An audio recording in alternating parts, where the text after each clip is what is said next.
Oh, well, my name's Doc Price. My real name is Darrell Llewellyn Price Morris, which is an old Welsh name. And I'm a tattoo artist. And a bridesmith, blacksmith, father of children, grandchildren, and great-grandchildren. I was born in 1932, or at least I was conceived in 1932, arrived in 1933, so I'm 86. And my first tattoo was when I was 13 years old, in the Docklands in Cardiff, down in Tiger Bay, down in Bute Street. It was done by an old man called Billy Knight. A little sign in the window said tattooing. And instinctively, I don't know for what reason, I went in there and asked if I could get a tattoo. And I borrowed 2 6. That's two shillings and sixpence off a friend of mine. And I got my first tattoo at 13. I got my next one off his daughter, Jessie Knight in Aldershot, when I was 18 in the services as a national service soldier. I don't know, there was no provocation at all. No members of my family were tattooed. I lived and was brought up in a town where tattooing was a non-entity, but I always instinctively was drawn to it for some reason.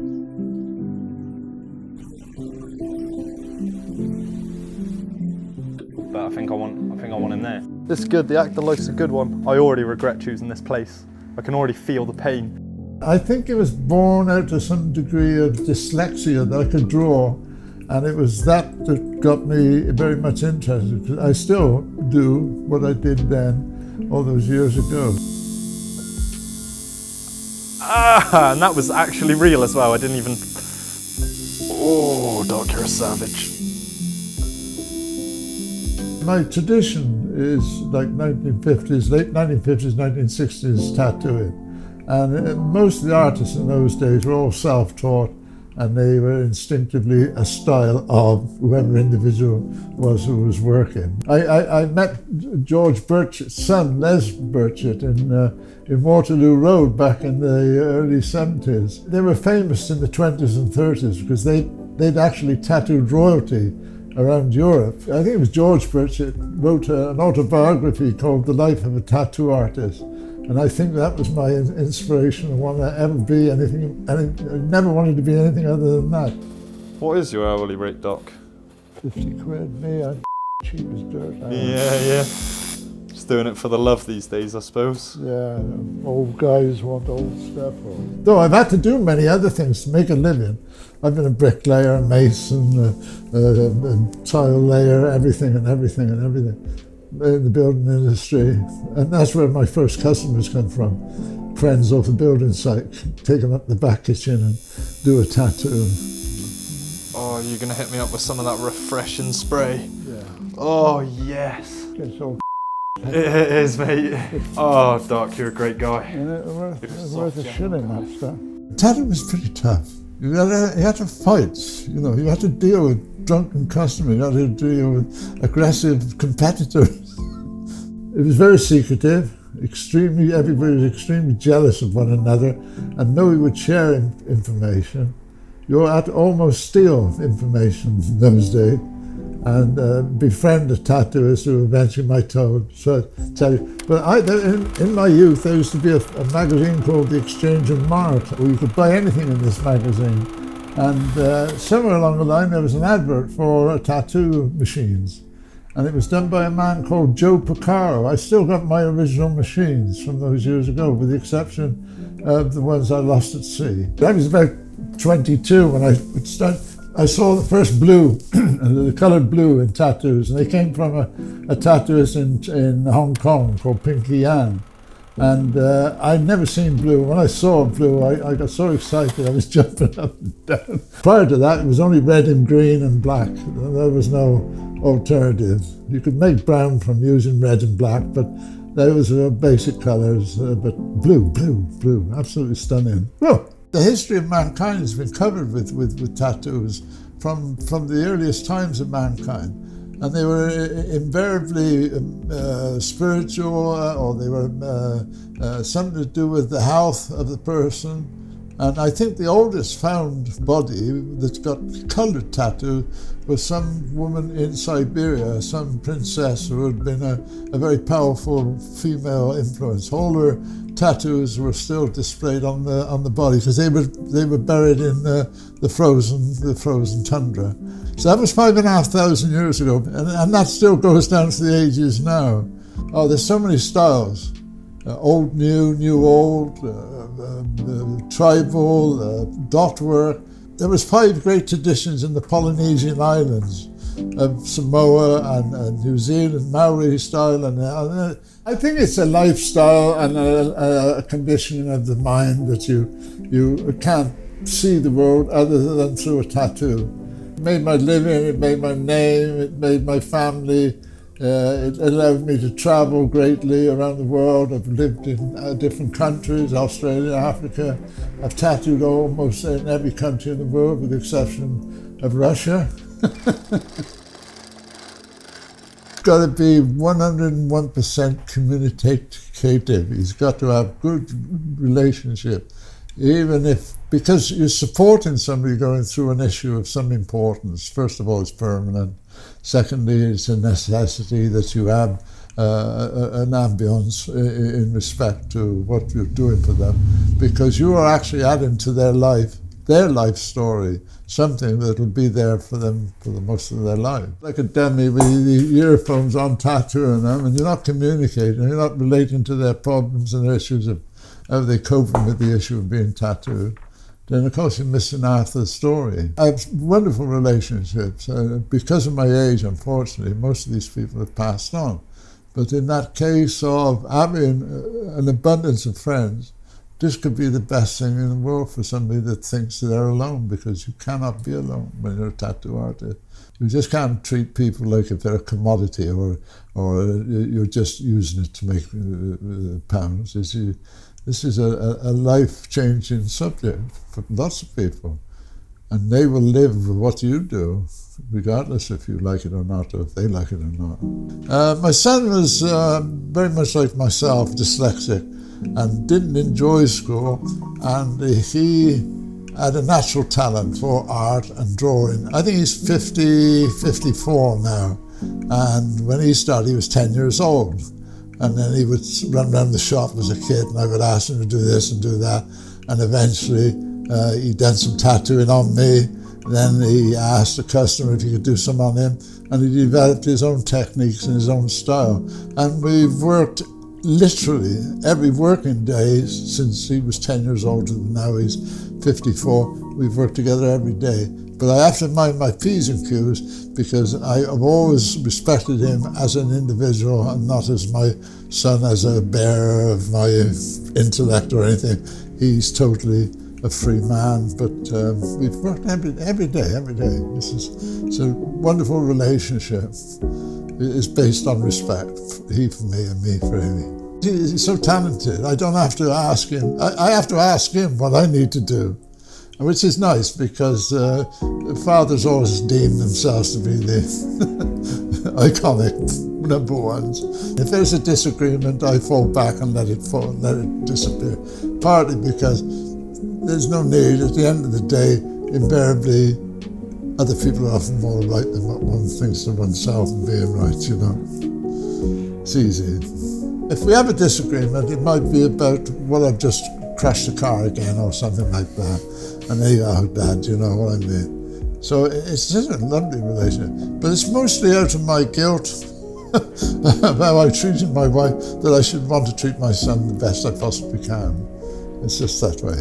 The only interest we shared, I think, was cars. We used to buy American cars and do them up and have fun. It's the most honourable relationship I've ever had with another human being. Honourable in the sense that we don't tell one another lies, and we don't cheat on one another. We don't. If there is a reason to hide something, it's because I don't want to see him hurt. But that's the normal climate for a father and son. I'd like to think that when work was over, that's his life. I'm here, and I'm very content and happy enough to be alone and be here. You just come into the shop now and I'm sound asleep, sat upright. took him to New York one time. We were traveling back from Australia, and we went across to, I think it was Samoa, and then through the Panama Canal up to New York, and then we would have gone across the Atlantic. This is in 1969. And I took him to New York, and we're in 42nd Street, and I said, what do you think of this? And he said, I want to go home. So it was just like a kid. The world was wide open, but he still wanted just to go home. Strange enough, I think he grew up very hard. He found difficulties in relationships that he had to overcome individually. There was nothing I could do about it, his breakup of his first marriage and things like that. So those are things that he lived through, which were very difficult for him. But in the sense that then I allowed that to be. I didn't say, you know, that you shouldn't have done this, you shouldn't have done that. What is what is for him. You can't be proud of somebody you respect, because that is like part of the respect. Yeah. If you're proud of somebody, it means you have an oversight or an overfeel for him. And I'll be gone soon, and I haven't got a flicker of doubt in my mind that he'll survive the issue as normal. When did we start? I think we started in a little country town called Hereford, and then I got a little booth on the seashore down in Barry Island, and I think I had a shop in Hereford for a couple of years, and then I got a chance to work on the beach down in Barry Island, which is South Wales, and I used to have a little ice cream kiosk, and the customers sat outside and I sat inside. So when it was raining, they got wet and I stayed dry. But that was the way it was in those days. Eventually we came to Plymouth. And that's a funny story, because I wanted to set up a shop in Colchester, Fareham. Anyway, we ended up talking to the tattooist of the town, and I said, would he mind if I opened a second shop? And he told me to off and then go down to Plymouth, because there hadn't been a tattooist here for years and years and years, which was the case. And I tell the story, and I tell it all the time. To get a night's sleep indoors, I would often go to an estate agent and ask them if they got a shop, go there at 5 to 10, or 10 to 5, and ask them if they would give me the keys, and I'll bring them back in the morning and let them know if I wanted the shop. And then I'd have somewhere to sleep overnight, which I did, and I slept in an old butcher shop. And then I walked up and down the street, and I found a shop to rent off a man called David. He ran all the fruit machines in Union Street in those days, because it was full of nightclubs and pubs, and of course they're all gone. And that's how I started in Union Street.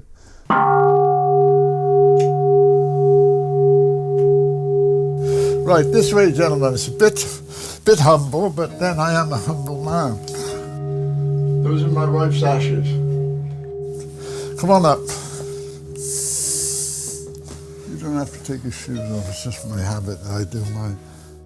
Some of my knives. You know, I was always interested in the history of Japan. I suppose the war that we had with Japan, that was one of its major influences. I was 14 years old by the time Japan had surrendered. I've always been seriously interested in Japanese culture. This is me when I was about 40 years old. This is my teacher. So you can see I look like a pirate. He was a really good teacher, because he used to put up with all the fucking rubbish I used to knock on him. I practiced martial arts, so I started off in a gymnasium with a book and a homemade suit, a judo suit. And I was throwing myself on the floor, and I thought, you know, I'm going to love this more than I love anything else. Eventually, I got 12 black belts, 6 in one sport and 2 3s in others.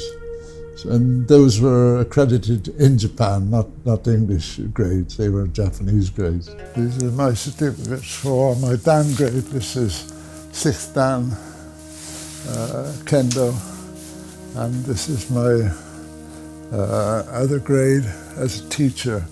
In Japan, my grade commissions me to be a professor as a teacher of teachers. And I had the good fortune to represent Australia in the first World International Kendo Championship held in Tokyo. under the now the present emperor, and then I belonged to a very ancient society in Japan, and my name and my title is recorded in the books in Kyoto. It was the Dai Nippon Butokukai, which was a wonderful old fascist nationalist association from the 20s when Japan was militaristic. This is a rare book. This is when Japan had turned into militaristic ways of thinking in the 20s. They wanted to engender an idea that they were a military superior race in the Orient, and they printed this book in 1920 something or other, and it tells the story from Kuniyoshi of the first Japanese and all the warriors and the kings and how the world was born from a Japanese point of view. And it's got a wonderful translation, but it's in very poor English, you know, and it sounds like a child's book. It tells the story of the great lords and the great wars and the great swordsmen of the period. This is all depicted by a madman who was a wonderful artist, but he was completely nuts. The Scots were babies compared to the Japanese.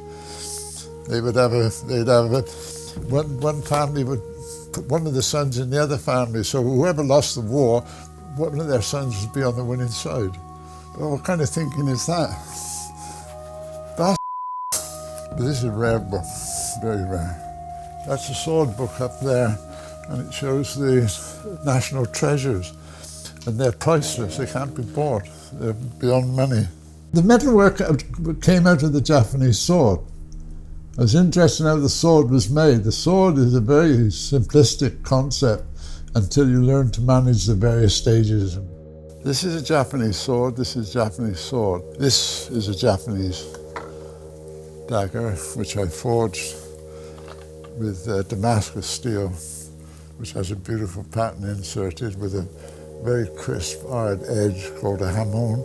Very, very powerful, very thick, called yoshidori for going through armor again. The fittings, all this is almost real. This is ancient Japanese material, ancient Japanese tsuba. I have some real ones. I have some ones that I forged myself. This is a dagger that actually is Japanese. It's authenticated with a shinza. I have a certificate saying it was made in 1660. Its monetary value is about £4,000. And this is a dagger that was fitted in the obi, and the samurai would be able to carry this in company. He wasn't allowed always to carry his sword in company because of the threat of assassination. This is a replica again of a Japanese dagger made by me. There's a lot of stories to this one. This is a classical high-class dagger that a nobleman would wear, but not a warring knife. It would be an accompanying his status as a samurai, and only used on occasions when it was a necessity. If it was drawn out in somebody else's home, it would be considered you'd have to commit seppuku or hiraikiri, because you would insulted your host by showing him the front edge of your knife, when in actual fact the edge should always be kept to the owner. There's a great deal of etiquette about these things in the old Japanese traditions, which I admire and respect. Some of these swords can be over 1,000 years old. 1,000 years old. We've got little or nothing in that realm of over 1,000 years old that you would call a sword. Then this is a Japanese sword, probably very late, probably in the 1900s, at the end of the days of the samurai, because it's a courtier sword and it's very light and very active, very positive too. What do you mean positive? Well, if you cut somebody with this, they'd die. They wouldn't bleed to death, they'd die. And the action of a Japanese sword is circular, so you cut in a circle, you cut in a circle, you cut in a circle. You don't hit like European sword. Dunk. Wonderful piece of technology. I promise you I won't let go. This is a sword that you would for cutting open the belly.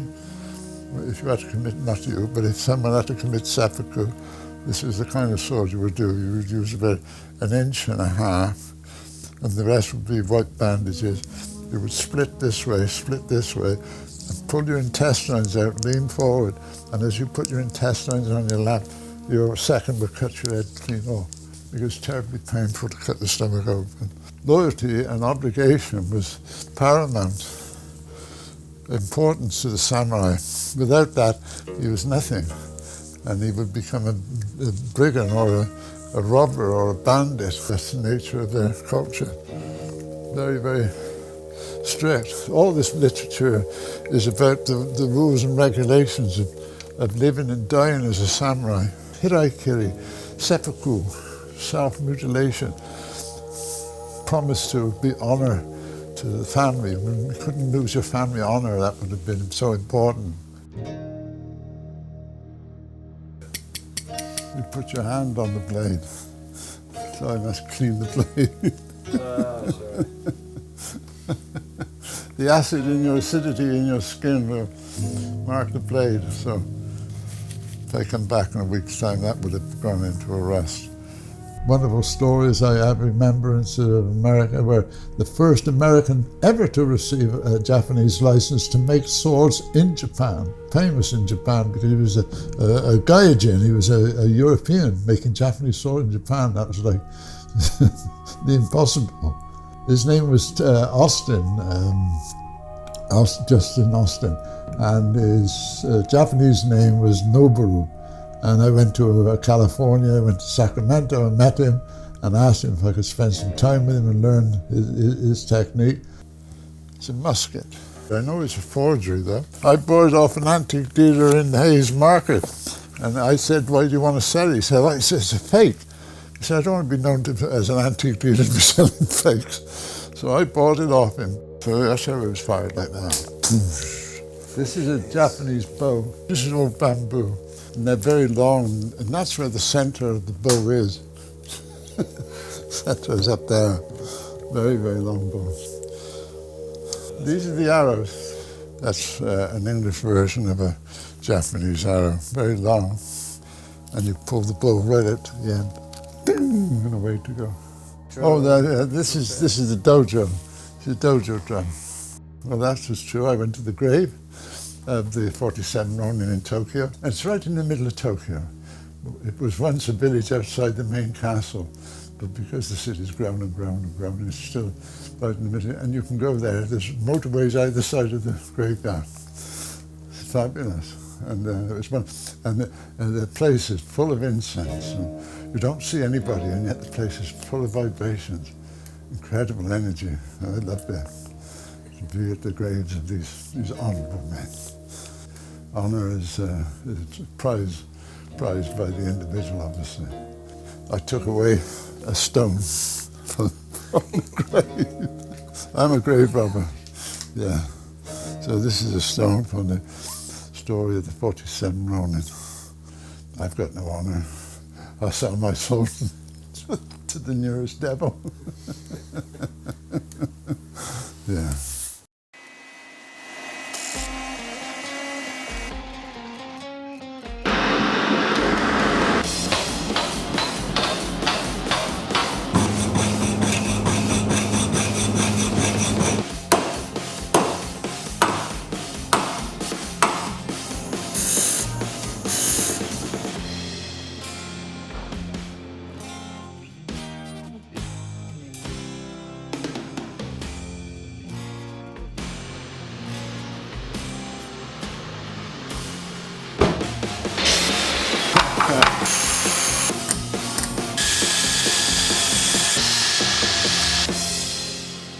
I think I'm a hoarder. If I see something on the road and I think I've got a use for it, I'll take it home and leave it. And then 20 years later, I'll find it and do something with it. It's a galactic nature of the human being that I find I am. I love making things out of whatever I can make things out of.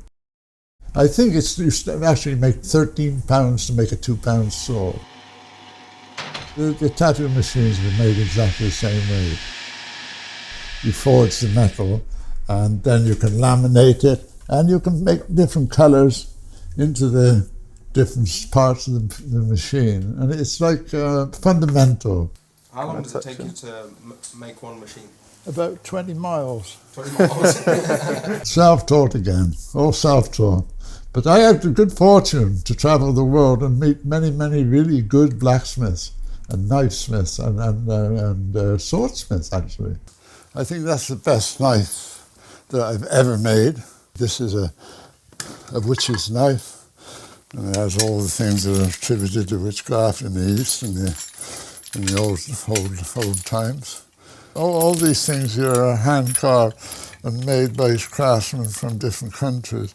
This is Japanese, this is Chinese, this is a bit of erotica, miniature human skulls. This knife I studied and went to America to learn from a guy called Alf Pendre, who was one of the first men to rediscover true Damascus steel, as done in the olden times. They were supposed to be evidently cut a silk scarf in half while floating in the air. These are, again, this is a Damascus hunting knife, very traditional. This is a knife. This is one of my signatures, a circle with a D and a P in back to front. So, this is a nice Damascus knife.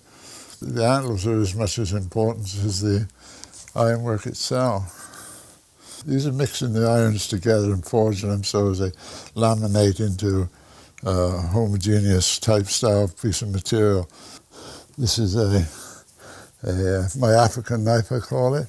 It's more like an African spear, but I think that'd be a fine old weapon.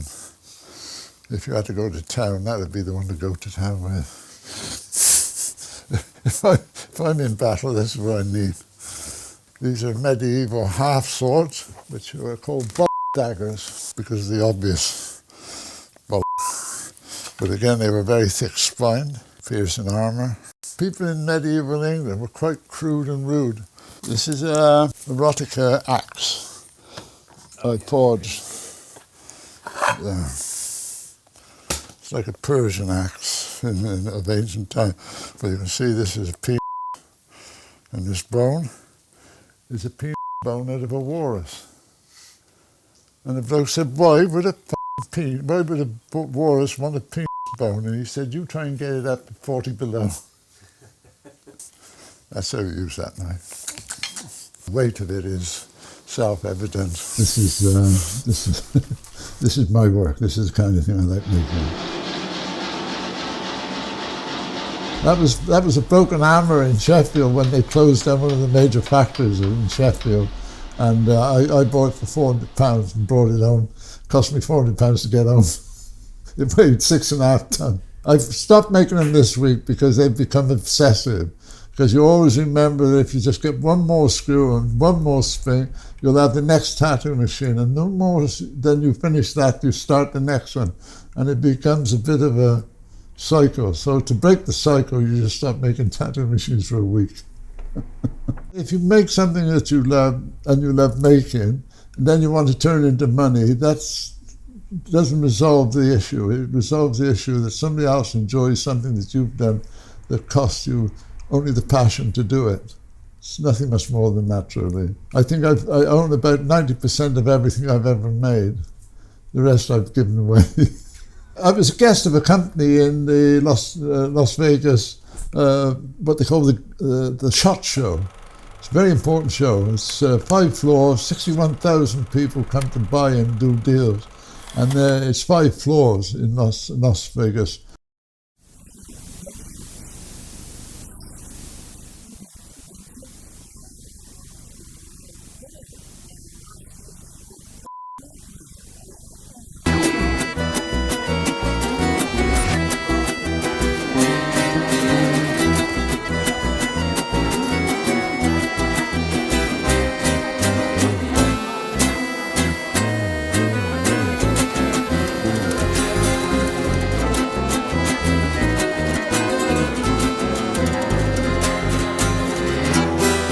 But it's a public display of a really modern interpretation of life. for lots of people. Their tattoos are vitally important to support their personality, their lifestyle, their credence or their credibility in the community. If they're the type of people that get that type of tattooing, and there's many cultures within the culture of tattooing that loves that sort of thing.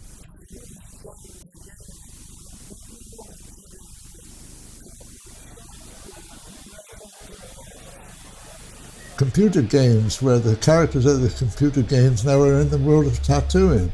We used to do Popeye, which was a cartoon character 40, 50, 60 years ago. But now we're doing Pokemons, and all the rest of it. And they're relevant to people's lives. But the styles change and move. It's not that constant.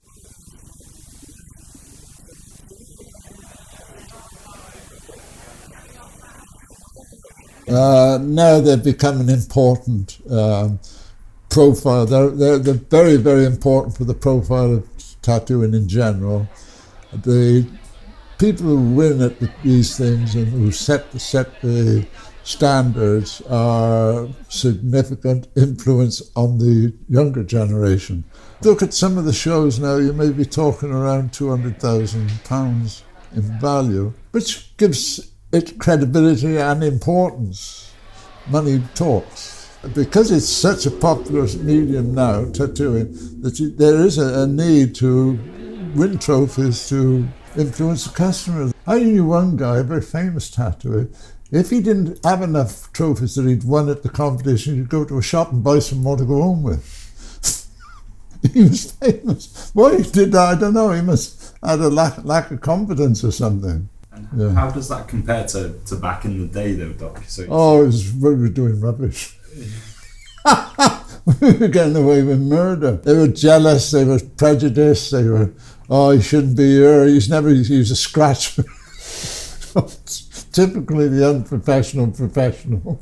I think my first one, let me think. Blackpool, about 1962, something like that. And that was the first one we went to. And a friend of mine, who's a great tattooist, he put some transfers on his little children. They were running around the convention and the old ladies are saying, look at them, shame.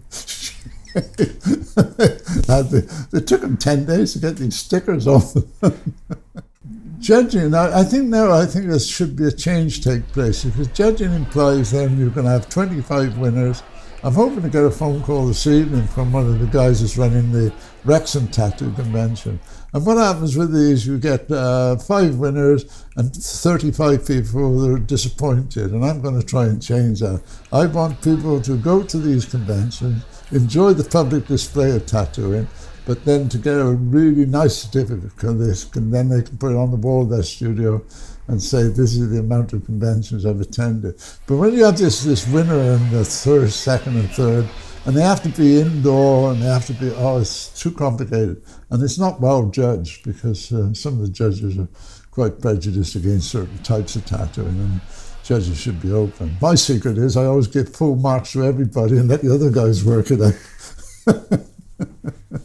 I give them 10 out of 10 every time. Let the other folks work it out. Judge is on what he sees and thinks, not on what he can do. I'm not that particularly good at tattooing, but I certainly love tattooing as much as anyone, I suppose. I was tattooing. I made a living tattooing motifs. Girls used to come in and say, I want a rose. I said, do a little rose about this big. If you want Fred, next week it'll be crossover. John, don't cross that over. So a girl, if she got a tattoo bigger than 2 or 3 square inches, they thought they might have been pavement princesses. So that's not true. The thing about it is, culturally it's grown and it's developed. Now it's so personal for young people to have the tattoos that they feel they're going to live with. But I'm wondering yet to see. But then, it's all temporary. This is all temporary. It's all a dream. This is just a wonderful dream. The moment we give the I am, or I am thinking, or I am saying something, We are causing separation between that which we think and that which needs no thinking. That which is unknowable, unfathomable action doesn't need me. I need it, but it doesn't need me. It's empty fullness, but fullness is completely empty. No gods, no religion, no rules, no regulation. Shit hits the fan, that's life, get the fuck on with it. I was deeply religious when I was a kid. I always thought there was a God and there was a planned scheme of everything, and we're all going to go to heaven unless you murdered somebody, and then you'd have to go to hell and all that nonsense. As you grow older, you can come closer to some sense of reality, if there is such a thing. You know, it's all suspect. None of it can be proven or disproved, really. There is not an I here. I add the I, then I spoil it, because it doesn't need this. This doesn't need anything. We are it. What is it? This? It's actually this. People say, well, I'm up to your church bells, I'm going to see stars going to the sky and angels. This is more than that. It's a really peculiar thing. It's totally empty. It has no shape, no form. It is tasteless, odorless, and unseeable, unknowable. You cannot know what this is. The moment you add the know, I know, then you add the I, and the I is only the body self, and the body self is not permanent, yet remains within the dream, within the dream. The dream is what's happening. I think I'd like to die just coming into the studio, or just leaving the studio, or just finishing a tattoo, I think. A kilo and bomb, and I say, oh, he's a good guy. He died when he was tattooing. Nothing is nothing, and everything is nothing, and nothing is everything. It is what it is.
So that you don't miss any future production from ICONINK, please subscribe.